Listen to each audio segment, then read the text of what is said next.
इन्दसदवन्द्याणं द्युवणयुधमधुरविशदवक्काणम् अन्तातीतगुणाणं नमोजिनाणं जितभवाणम्। गाथा number 121, page number 257। व्यवहार जीवत्वैकांत प्रतिपत्ति निरासोऽयम्।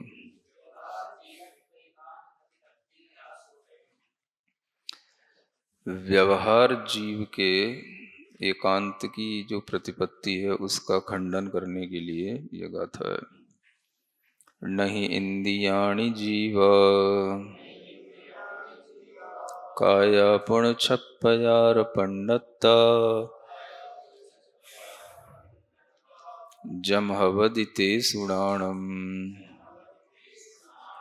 जीवोत्तीयतं परुवन्ति।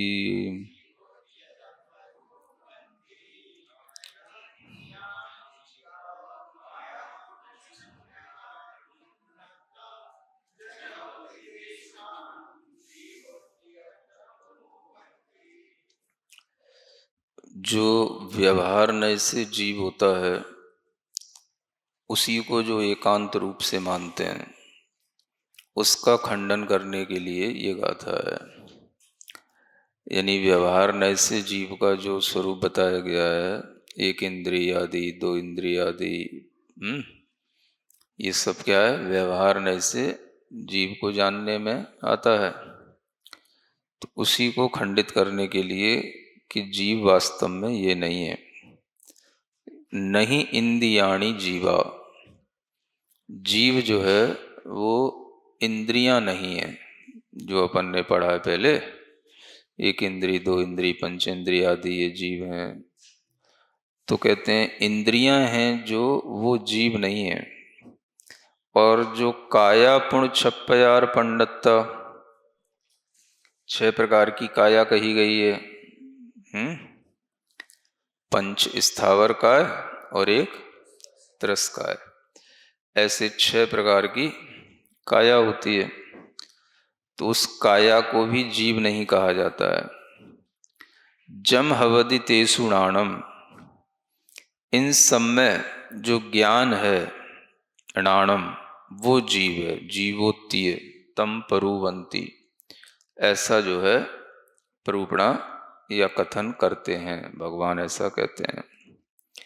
यानी इंद्रियों का नाम भी जीव नहीं है और काया का नाम भी जीव नहीं है।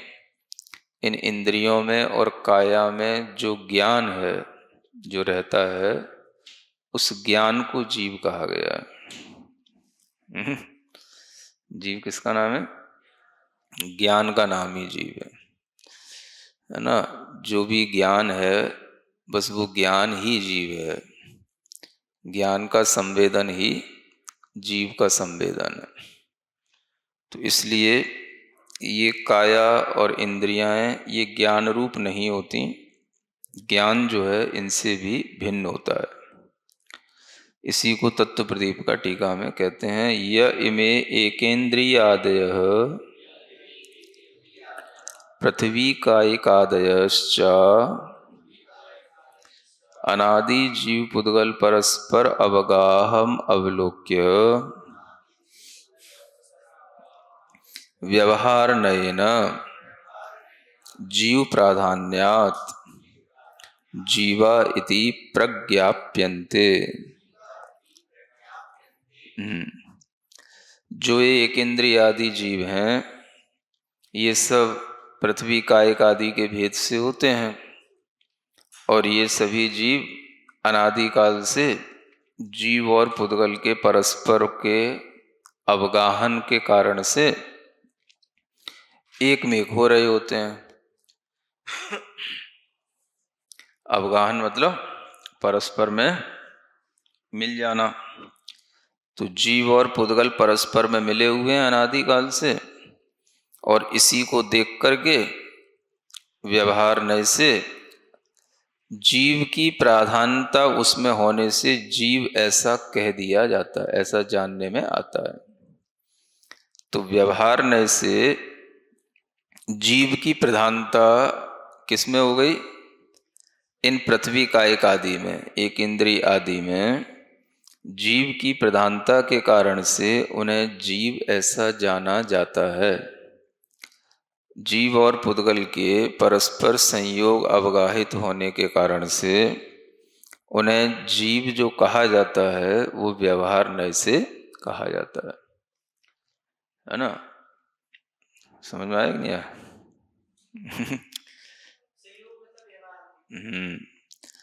जो जीव और पुद्गल का परस्पर में अवगाह देख लिया है ना, जीव और पुद्गल आपस में मिल रहे हैं, तो उस अवगाहन को देख करके उसमें जीव की प्रधानता से यह जानना कि यह एक इंद्रिय आदि ये जीव हैं, ऐसा कहना भी व्यवहार नय से जीव को जानना कहलाता है ना।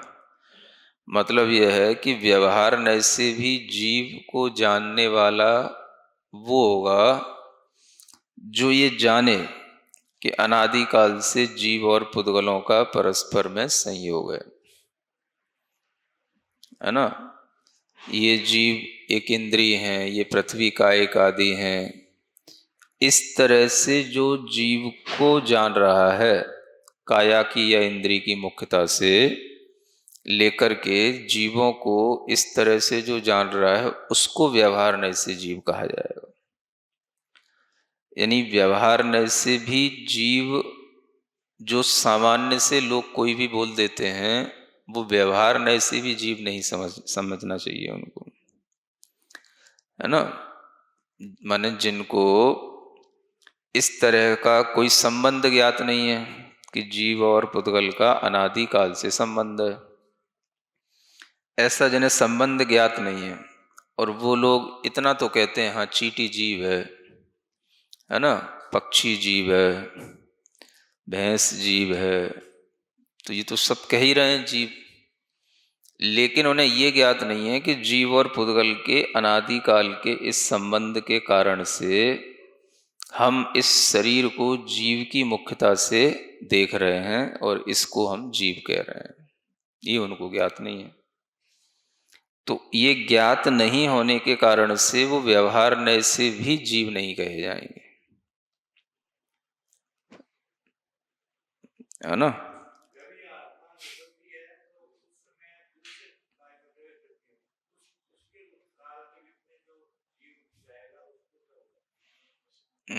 वो अभी जो कहा जा रहा है पहले उस पर गौर करो। क्या कह रहे हैं? व्यवहार नय से भी जीव किसको कहेंगे इस पे पहले गौर करो, है ना। यानी जो जीव को मानता तो है लेकिन ऐसा नहीं मानता जैसा यहाँ व्यवहार नय से बताया गया है कि जीव और पुद्गल का अनादि से संयोग है, उस संयोग के कारण से जीव को एक इंद्रिय आदि पर्याय में जाना होता है, वह स्थावर आदि काय को प्राप्त करता है। उस तरह से जो नहीं जानता है तो वह व्यवहार नय से भी जीव को नहीं जानता है, यूं कहना चाहता हूं। कौन सा नय कहेंगे? अब वो नय तो लगाएंगे, अब कौन सा नय लगाएंगे? नय भी तो आखिर सही जानकारी के लिए ही तो नयों का उपयोग होता है। व्यवहार नय भी तो एक नय है ना, नय से होने वाला ज्ञान भी तो सम्यक ज्ञान ही होता है। तो अगर हम उसको जीव कहने लग जाएंगे जो सामान्य से, मानो अपने ही घर के बच्चे हैं, अब वो बच्चे तो बस उन्हें तो क्या पता है, लेकिन इतना फिर भी जानते हैं पक्षी जीव है, चिड़िया जीव है, भैंस जीव है, गाय जीव है। तो इनको हम व्यवहार नय से ये जीव समझ रहे हैं, ये भी माने क्या? ये भी एक जानने की बात है, क्योंकि व्यवहार नय से जीव उसी को कहा जा रहा है, वो जाने जाते हैं जो इस व्यवहार को जान रहे हों कि जीव और पुद्गल का परस्पर में अवगाहन हुआ है। ये व्यवहार जिनका ज्ञान में होगा उनके ज्ञान में आने वाला जो जीव होगा वो एक इंद्रिय काय आदि की अपेक्षा से उसको जीव कहें तो व्यवहार नय से हो। तो ये कहना चाहता हूं कि व्यवहार नय से भी जो जीव जानेगा वो उसके सम्यक स्वरूप को जानेगा, है ना। अब जो इंद्रियों को जानते ही नहीं कि इंद्रियां क्या होती हैं, काया को जानते ही नहीं कि काया कौन सी तरस है, क्या स्थावर है, जीव और पुद्गल का कोई अनादि से संयोग होने से कोई उनको यह शरीर मिला है, ऐसा जिनको ज्ञान ही नहीं, तो वो किसी भी उड़ते चलते फिरते किसी जीव को जीव तो कह रहे हैं, लेकिन हम उसे व्यवहार नय से यदि जीव कह देंगे तो व्यवहार नय तो सम्यक ज्ञान का एक अंश हो गया ना। तो सम्यक ज्ञान तो उनके पास है ही नहीं है, तो व्यवहार नय से भी वो जीव को नहीं जान रहे हैं, ये कहना चाहता हूं, है ना। अब वो किस नय से जान रहे हैं ये बात अलग है, लेकिन व्यवहार नय से भी वो जीव को नहीं जानते। क्यों नहीं जानते? क्योंकि व्यवहार नय भी एक ज्ञान के समीचीन अंश को ही ग्रहण कर रहा है, उसको व्यवहार नय कहा जाएगा ना। नय जो है वह समीचीन ज्ञान की पद्धति को बताने वाला है। तो जब आपके ज्ञान में समीचीनता है ही नहीं, अब तितली उड़ रही है, मक्खी उड़ रही है, चिड़िया उड़ रही है, तो ये उड़ रही है इसलिए ये पक्षी है, जीव है, अब इतना ही जान रहे हैं। तो अब इसमें कुछ सम्यक ज्ञान तो है नहीं। अगर इसको सम्यक ज्ञान कहें तो फिर दुनिया के सभी जीव सम्यक दृष्टि हो जाएंगे, है ना। तो तितली, मछली, है ना, इन सबको जीव मानने से भी केवल व्यवहार नय से वो सम्यक ज्ञान हो गया हो, ऐसा भी नहीं कह सकते। ये कहने का मतलब।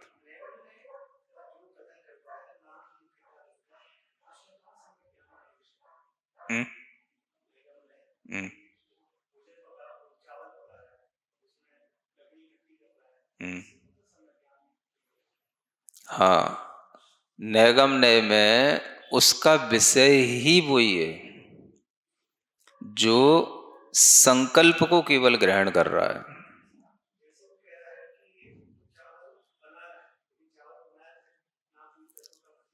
हाँ, तो वो जो चावल बना रहा है वो चावल का बनना अभी हुआ नहीं।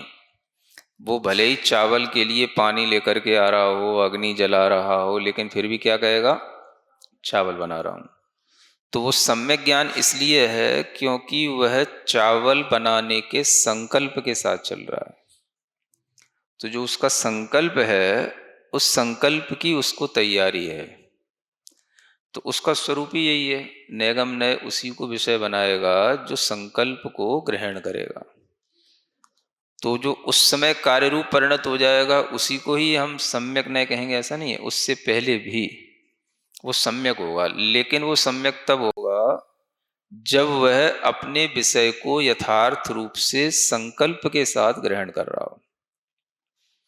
तो उसकी जानकारी चावल बनाने की, भात बनाने की है, तो वह उसके संकल्प के कारण से वह जानकारी उसके लिए नैगम नय का विषय बन जाएगी कि भाई नैगम नय की अपेक्षा से ये व्यक्ति ये भात बनाने जा रहा है, लेकिन अभी तो ये चावल बीन रहा है।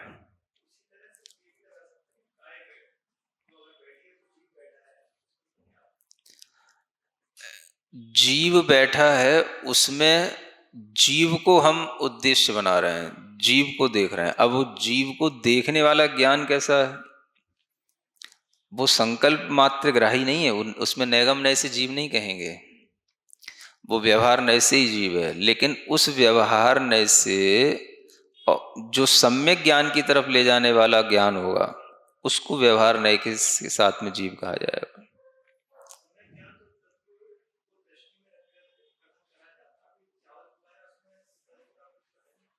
नहीं, तत्व का तो उदाहरण दिया जाता है, वो तो केवल उदाहरण के लिए है।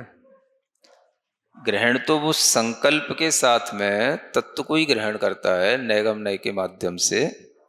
तो उसके लिए उदाहरण बताया जाता है कि जैसे संकल्प मात्र ग्राही नैगम नय, तो संकल्प को ग्रहण करने वाला नैगम नय, ऐसे ही तत्व बहुत सारे हैं तो उनमें केवल संकल्प को ग्रहण कर लिया, उस संकल्प को ग्रहण करने वाला जो नय है, संकल्प से मात्र जानने वाला, तो उसको हम नय कहेंगे, नैगम नय का विषय बनाएंगे।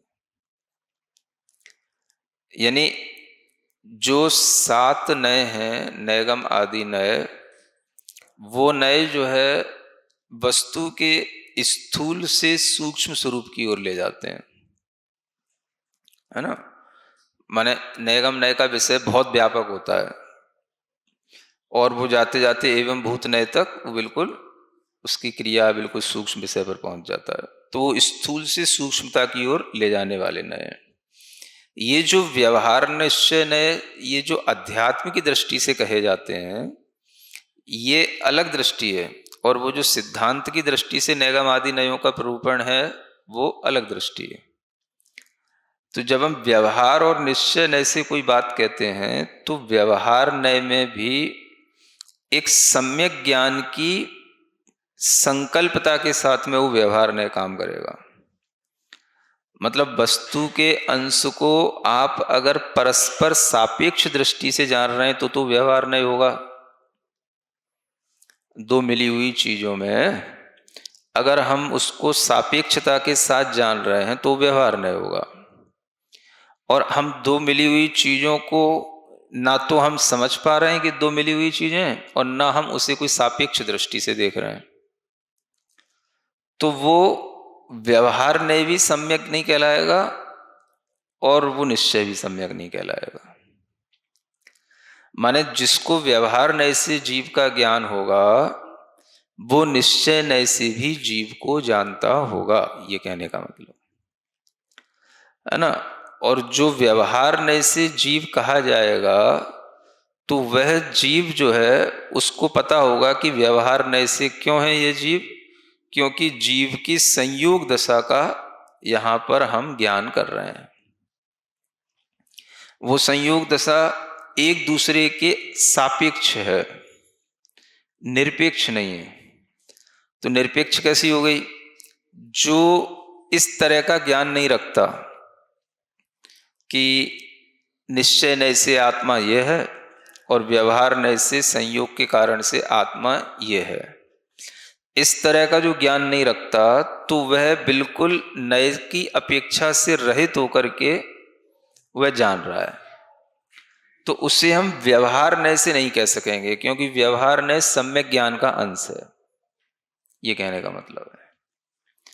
तो वह जो जान रहा है वो बिल्कुल अपेक्षा के बिना जान रहा है, निरपेक्ष होकर के जान रहा है।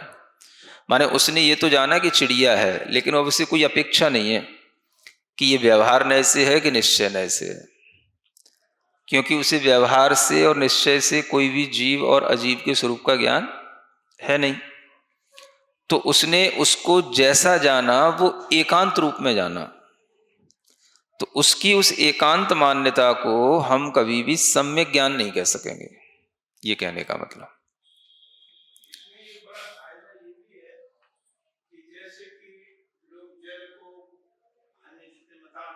हम्म हम्म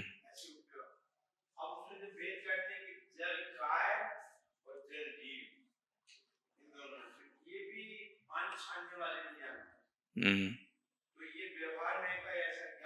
हाँ हाँ हाँ, ये सब व्यवहार नय में आएगा अगर वो जानेगा इस तरह से, तो कि ये जल काय है, ये जल जीव है, ये जल कायिक है, तो ये सब व्यवहार नय का विषय बनेगा।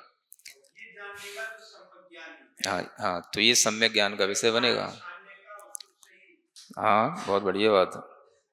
हाँ, पानी छानने में भी उसके अंदर अगर ये विचार रहता है कि हम इन जीवों को बचा रहे हैं और जो जीव हैं वो इस छन्ने में आ गए, बाकी के जो बचे हुए त्रस्त जीव हैं वो अब पानी में नहीं है, तो इतना भी उसके लिए जो ज्ञान होगा ये भी उसके लिए सम्यक ज्ञान में आएगा।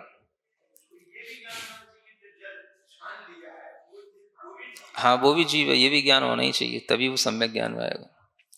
तो जीव का जिसको इस तरह का ज्ञान होगा कि जीव में संयोग कैसे बनता है और जीव उस संयोग से, पुद्गल के संयोग से रहित कब हो जाता है, तो भी जो है वो उधर जा सकता है।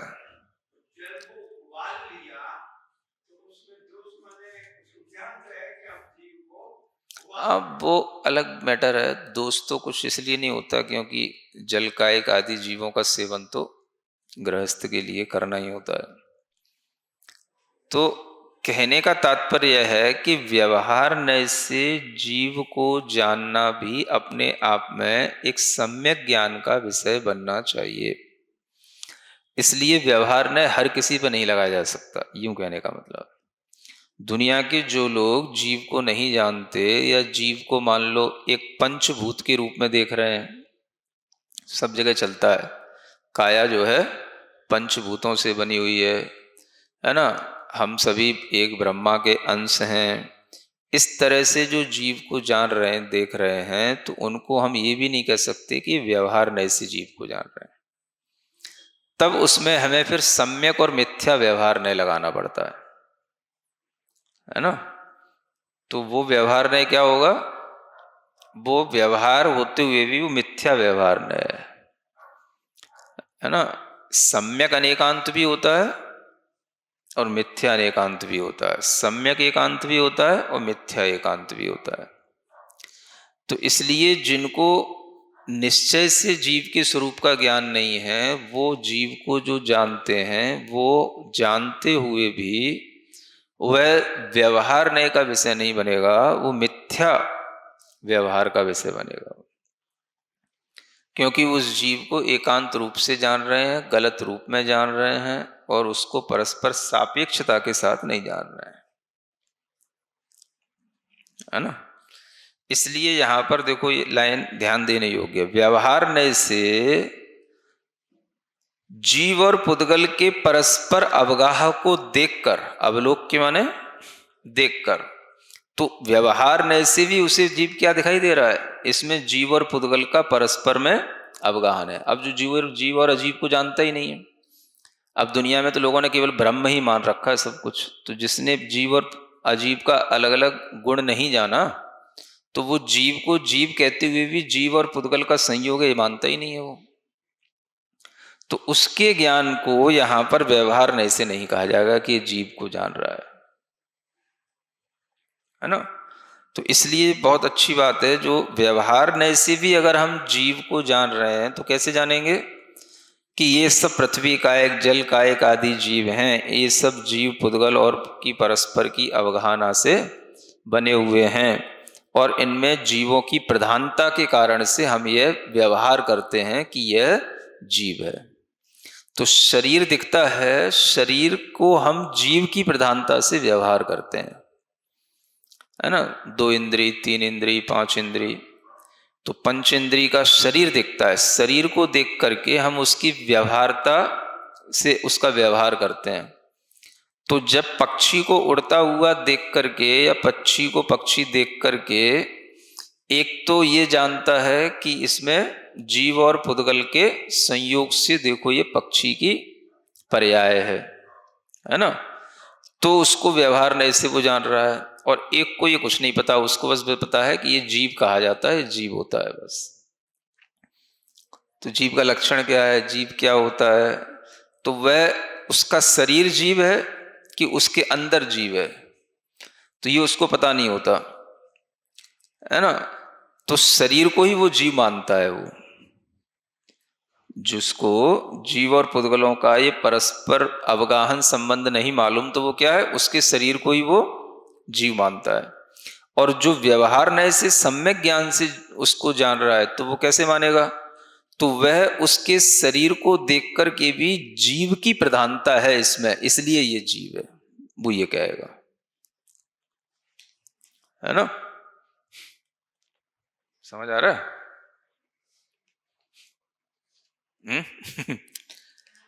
जिसमें जीव है उसके शरीर को देख करके जीव की प्रधानता से उसको जानना, ये जीव का व्यवहार व्यवहार नय से जीव कहलाएगा, है ना। तो पहले ये समझो, विग्रह गति की बात तो बाद में है कि उसमें से निकल के जाएगा वहां जाएगा, वो तो फिर बाद में समझेंगे। तो ये कहने का मतलब है, तो इस तरह से व्यवहार नय से भी जीव को सही जाना जाता है, यूं कहने का मतलब है।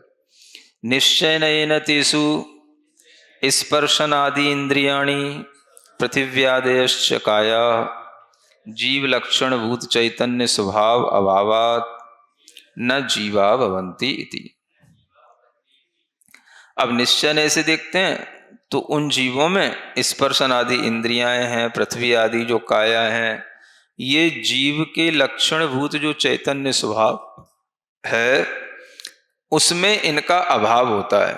माने स्पर्शन आदि इंद्रियों में जीव के लक्षण का अभाव है, काय में जीव के लक्षण का अभाव है, इसलिए जो है ये जीव नहीं होते हैं। यानी काय को निश्चय नय से हम जीव नहीं कहते हैं, लेकिन काय को व्यवहार नय से हम जीव जीव की प्रधानता के कारण से कहते हैं। तो जिसको जीव पता होगा वही जीव की प्रधानता से उसको जीव कहेगा। तो जिसको जीव पता ही नहीं है तो जीव की प्रधानता क्या है, उसके लिए प्रधान और गौड़ कुछ है ही नहीं है, ये कहने का मतलब है ना। तो ये अंतर समझना चाहिए। तेषु एव यत् स्वपर परिचित्ति रूपेण प्रकाशमानं ज्ञानं तदेव गुणगुणिनो कथंचित् अभेदात् जीवत्वेन प्ररूप्यते इति। अब उन्हीं में जो स्व और पर की परिचित्ति रूप से प्रकाशमान है वो ज्ञान कहलाता है। ज्ञान कैसा होता है? स्व को भी जानने वाला होता है और पर को भी जानने वाला होता है। तो स्व और पर दोनों की जो ज्ञप्ति रखे, जानकारी रखे, परिचित्ति रखे, उसको कहते हैं ज्ञान, है ना। ये ज्ञान की विशेषता को जो जानेगा वह ज्ञान गुण और गुड़ी में कथनचित अभेद होने के कारण से उसे भी जीव कहा जाता है ना। क्यों कहा ऐसा? क्योंकि ज्ञान जीव का गुण है। तो ज्ञान को जीव हम कैसे कह सकते हैं? तो जीव का जो गुण है और जो जीव है, ये गुण और गुड़ी का संबंध कहलाता है। तो ये कथनचित अभेद रूप से भी चलता है ना। तो अभेद अपेक्षा से कथनचित अभेद पना होने से गुण और गुड़ी में हम जीव को ही ज्ञान और ज्ञान को ही जीव कह सकते हैं। और जब हम भेद करेंगे तो हम कहेंगे ज्ञान गुण है और जीव द्रव्य है। द्रव्य को गुड़ी कहते हैं, गुण जिसमें रहे वो गुणी है। तो गुण और गुड़ी का जो संबंध होता है वह भेद रूप भी होता है और अभेद रूप भी होता है।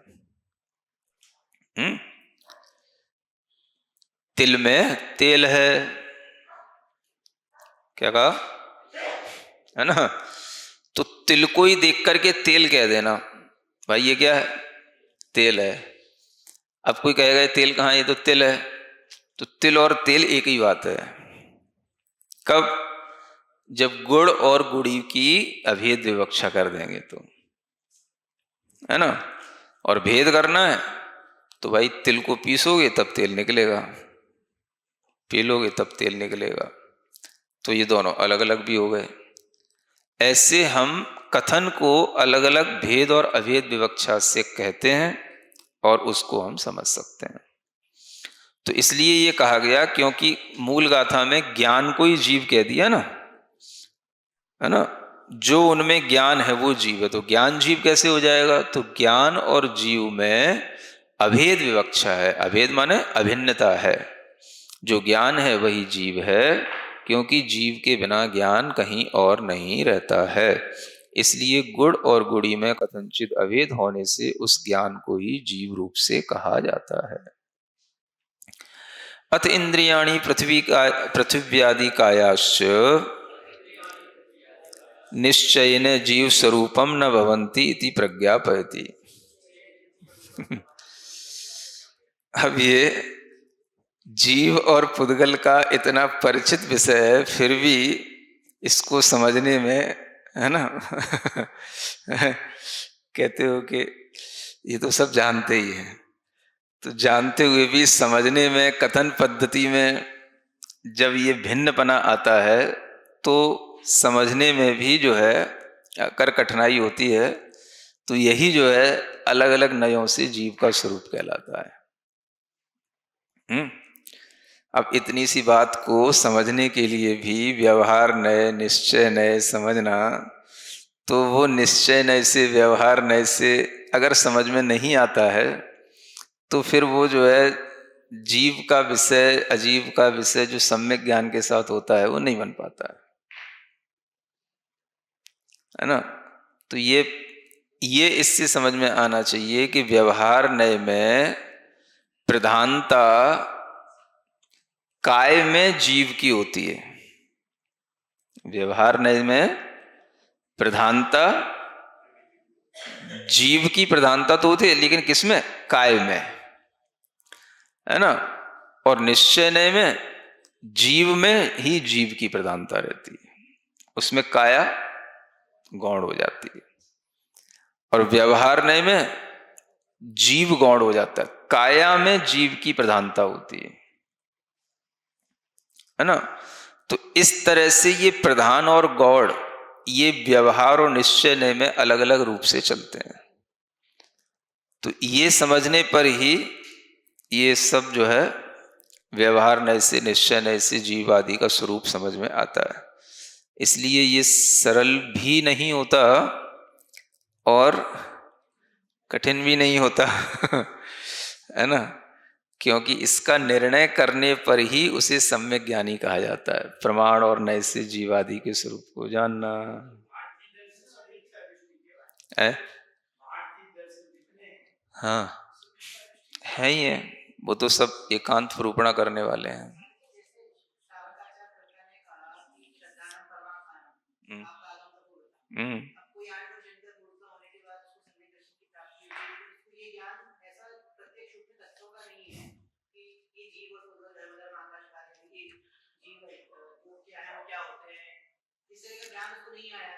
देखो ऐसा है कि वो ज्ञान उसके लिए जो आता है सम्यक दर्शन के साथ में, देव शास्त्र गुरु का श्रद्धान करने से, वो इसी श्रद्धान रूप में रहता है कि जो इसमें कहा जा रहा है या जो इनने कहा है उसकी मुझे पूरी श्रद्धा है। तो पहले उसने अपनी श्रद्धा बना ली, अब उसके पास में उसको जानने का समय होगा तो जानेगा, बुद्धि का क्षोभसम होगा तो जानेगा, नहीं होगा तो भी उसने अपनी श्रद्धा बना ली कि इनने जो कहा है, इनसे जो कहा गया है वो सही है। तो उसकी वह श्रद्धा भी एक नए की अपेक्षा से, जिसे हम कहते हैं ना, संकल्प मात्र ग्रहण कर लिया उसने, क्या इनने जो कहा है वो सही है, तो उसने एक मोटे रूप में श्रद्धा बना ली। अभी सूक्ष्मता से उसकी श्रद्धा नहीं बनी। सूक्ष्मता से कब बनेगी? जब वो तत्व का बारीकी से परिज्ञान करेगा इस तरह से नयों प्रमाणों के माध्यम से, तो वो सूक्ष्म रूप से भी उसकी जो है श्रद्धा बन जाएगी। तो ये भी फर्क होता है श्रद्धा में भी।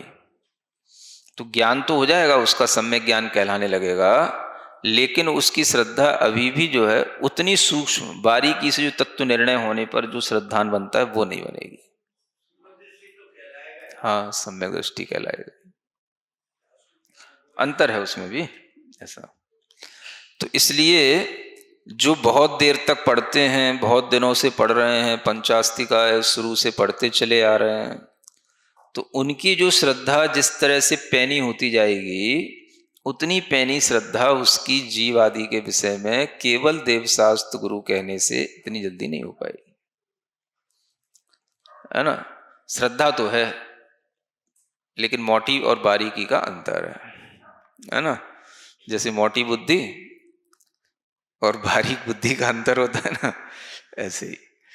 तो इसी तरह से उसका काम चल जाता है। तो इसलिए यहां पर कहा जा रहा है इंद्रियाणी जीवा, ये हो गया। अब इंद्रियां और पृथ्वी का एक आदि जो जीव है, निश्चय से जीव के स्वरूप नहीं होते, कहते हैं इंद्रियाणी जीवा न भवंती, इंद्रियां जीव नहीं होती हैं। क्या कहते हैं? इंद्रियां जीव नहीं होती हैं है ना। तो अब ये समझना और ये बोलना अपने आप में हमें एक अलग तरह से हमारे ज्ञान को एक अलग फोकस देता है ना। इंद्रियां जीव नहीं है, तो ऐसा कहने से हमारे ज्ञान में क्या आता है, हम जो इंद्रियां को जीव मान रहे थे वो इंद्रियां जीव नहीं है ना। न केवलम इंद्रियाणी, केवल इंद्रियाणी नहीं, पृथ्वी आदि काया षट प्रकारा प्रज्ञप्ता ये परमागमे तेपि, जो परमागम में 6 प्रकार के पृथ्वी आदि काय कहे गए ये भी जीव नहीं है।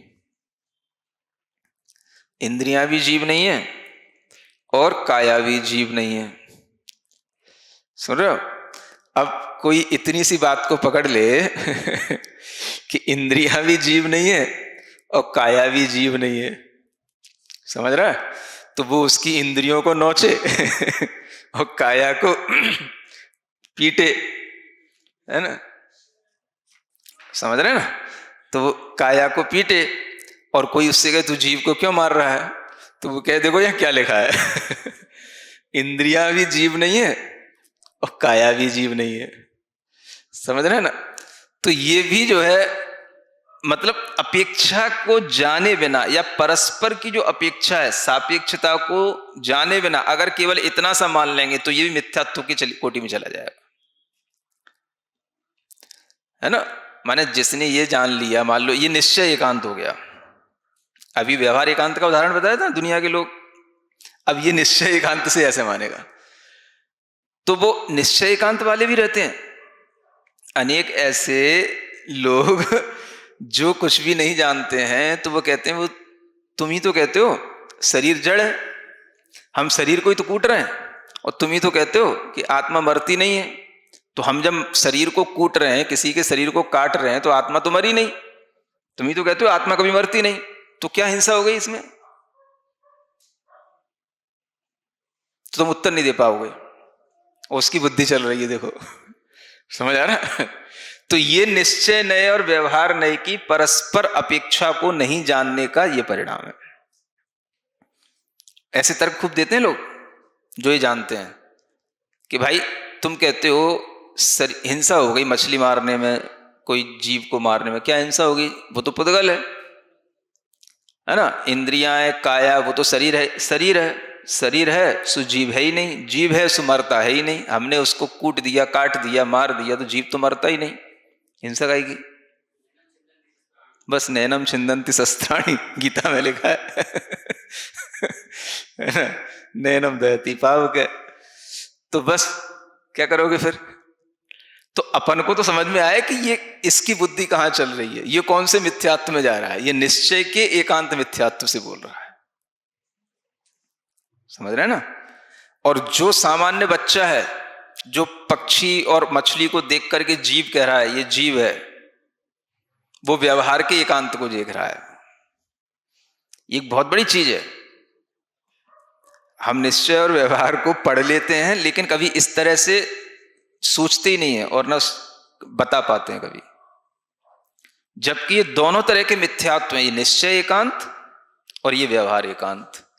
तो व्यवहार नय जब निश्चय के सापेक्ष होगा तो व्यवहार नय है, और निश्चय नय भी जब व्यवहार के सापेक्ष होगा तो निश्चय नय है, नहीं तो वो भी निश्चय एकांत हो जाएगा। तो निश्चय एकांत हो जाएगा तो आपको जीव की हिंसा से कोई प्रयोजन ही नहीं होगा, और व्यवहार एकांत हो जाएगा तो आप उसके शरीर को ही जीव मानेंगे, जीव को जीव मानेंगे ही नहीं, शरीर में जीव की प्रधानता कर लेंगे, ये शरीर ही इसका जीव है, समझ रहे ना। शरीर मर गया तो जीव मर गया, अब जीव क्या था वो आपको पता नहीं, समझ में आ रहा है कि नहीं, बुद्धि घूम रही है ना। तो सोचो अगर हमारी बुद्धि अभी भी इतनी सी बातों में घूम रही है तो मतलब व्यवहार नय से और निश्चय नय से जीव को हम इन ग्रंथों की भाषा के अनुसार सही अभी जान पा रहे हैं कि नहीं, ये विचार करो। तो 4 दृष्टियां हो गई, एक व्यवहार नय से और एक निश्चय नय से और एक व्यवहार नय मिथ्या व्यवहार नय से और मिथ्या निश्चय नय से। तो जो एकांत है वो मिथ्या है, जो सापेक्ष है वो सम्यक है, ये आप्तमीमांसा में कहा है। ये इस सब इसलिए लगते हैं ये सब चीजें इसमें, इनका प्रयोग जो आप्त मीमांसा में कहा गया ना, मिथ्या समूहो मिथ्या, मिथ्याओं का जो समूह है वो सब मिथ्या ही है ना। तो सम्यक जो स्वरूप होगा सापेक्ष दृष्टि से ही होगा। तो इतनी सी बात अगर कोई केवल पकड़ ले कि परमागम में ये कहा गया है, ये लाइन, इंद्रियां जीव नहीं, पृथ्वी कायक आदि 6 प्रकार के जो हैं वो भी जीव नहीं, तो बस काटते रहो पीटते रहो, किसी भी जीव को, ये जीव है ही नहीं, परमागम में कहा गया है। ठीक है ना, अंतर समझ में आ रहा है? भजन तो याद नहीं आ रहा कुछ? तरी किम जीव है। तो फिर जीव क्या है? यद भवति तेसु मध्ये ज्ञानम जीव इति तत्प्ररूपयन्ति इति। तो इनमें जो ज्ञान रहता है उसको जीव कहा जा रहा है। फिर जीव क्या है? इन इंद्रियों में और इन काया वालों में जो ज्ञान है वो जीव है। इंद्रिय और काया जीव नहीं है, इनके अंदर जो ज्ञान है उस ज्ञान को ही जीव समझो, ये कहा जा रहा है। तद यथा अनुपचरित असद्भूत व्यवहारेण स्पर्शन आदि द्रव्येन्द्रियाणी। देखो, ये जो स्पर्शन आदि द्रव्येन्द्रियां होती हैं कौन से नय से होती हैं? असद्भूत व्यवहार नय। पहले तो ये आया है ना, व्यवहार इसलिए क्योंकि भेद है, असद्भूत इसलिए क्योंकि आत्मा से इसकी सत्ता असत है, भिन्न है ना, और अनुपचरित इसलिए क्योंकि यह उस जीव के साथ उस जन्म से ही लग जाती हैं, उस जन्म की अपेक्षा से माने तो उससे उसको छुटाया नहीं जा सकता, इसलिए अनुपचरित है। मैंने असद्भूत भी चीजें 2 तरह की होती हैं, एक तो हमने खींच के हटा दिया, छुटा दिया, है ना, हाँ, जैसे बाल हैं, कपड़े हैं, तो हमने तोड़ के अलग कर दिए तो कोई फर्क नहीं पड़ता, कपड़े हैं उठा के अलग कर दिए कोई फर्क नहीं पड़ता। लेकिन इस शरीर को खींच दें हम, काया को खींच के निकाल दें, वो नहीं कर सकते, ये अनुपचरित है। इसलिए अनादिकाल के संबंध से भी जोड़ सकते हैं, एक जन्म से भी जोड़ सकते हैं, जिस एक जीव का जो एक जन्म है उससे भी जोड़ सकते हैं। तो इस तरह से इसको समझ करके तथैव शुद्ध निश्चय न लब्धि उपयोग रूपाणी भावेन्द्रियाणी, इसी तरह से अशुद्ध निश्चय से लब्धि और उपयोग रूप उसके पास भावेन्द्रियां हैं। तो द्रव्येन्द्रियां तो हो गई अनुपचरित असद्भूत व्यवहारने से, और भावेन्द्रियां हो गई अशुद्ध निश्चय से, है ना। इसको जीव कहा जाता है, यद्यपि जीवा भण्यन्ते। अब इतने नए आते हो तब तो उस जीव को जीव कहा जाएगा है ना, तब इसको जीव समझना। तथैव व्यवहारेण, उसी प्रकार से व्यवहार से पृथ्वी आदि षट्कायाश्च, तब कहोगे कि पृथ्वी आदि 6 काय वाले भी ये जीव हैं, तो ये व्यवहार से जीव तब कहे जाते हैं। तथापि शुद्ध निश्चय न, फिर भी शुद्ध निश्चय ऐसे देखोगे तो यत अतीन्द्रियम अमूर्तम केवल ज्ञान अंतर्भूतम अनंत सुखादि गुण कदम्बकम स जीव इति सूत्र तात्पर्य। फिर भी शुद्ध निश्चय ऐसे देखो तो जीव क्या है? जो अतीन्द्रिय होता है वो जीव होता है, अमूर्त होता है वो जीव होता है, केवल ज्ञान आदि में ही जिसके अनंत सुख आदि गुण समूह अंतर्भूत होते हैं उसको जीव कहते हैं। यानी अनंत गुण जो है वो किस में अंतर्भूत हो जाते हैं? केवल ज्ञान में। एक केवल ज्ञान कह दो तो उसी में अनंत गुण आ गए, अलग से अनंत गुण कहने की जरूरत नहीं है। तो उसमें ही सब गुणों का समूह आ जाता है, अनंत गुणों का, उसका नाम जीव है। शुद्ध निश्चय ऐसे वो जीव है ना।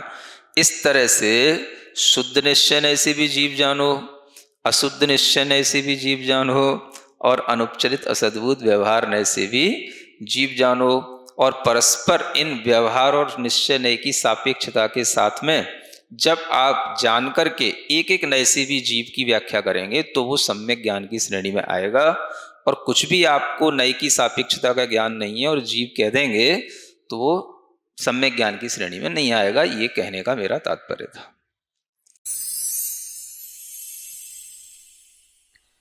सिरिजिणवाणी जग कल्याणी जग जन मदतम मोहरी जनमण हारी गढ़हर हारी जम जरा भव रोग हरि तिथ्य राणम दिव्य झुणिम जो पड़ई सुणई मय्ये धारई राणम सौख मणंतम धरिय सासद मोक्ष पदम पावई सासद मोक्ष पदम पावई।